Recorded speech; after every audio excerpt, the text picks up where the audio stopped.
পাহাড়টা আগেই বলেছি ভালোবেসেছিল মেঘকে, আর মেঘ কিভাবে শুকনো খটখটে পাহাড়টাকে বানিয়ে তুলেছিল ২৬ বছরের ছোকরা, সে তো আগেই শুনেছ।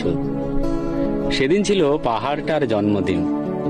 পাহাড় মেঘকে বললে, আজ তুমি লাল শাড়ি পরে আসবে। মেঘ পাহাড়কে বললে, আজ তোমাকে স্নান করিয়ে দেব চন্দন জলে। ভালোবাসলে নারীরা হয়ে যায় নরম নদী, আর পুরুষেরা জ্বলন্ত কাঠ। সেইভাবেই মেঘ ছিল পাহাড়ের আলিঙ্গনের আগুনে, পাহাড় ছিল মেঘের ঢেউ জলে।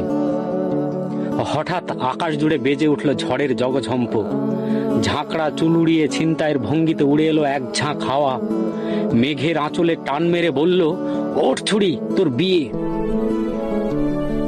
গল্পটা এখনো শেষ হয়নি। বজ্রের সঙ্গে মেঘের বিয়েটা হয়ে গেল ঠিকই, কিন্তু পাহাড়কে সে কোনো দিনই ভুলতে পারল না।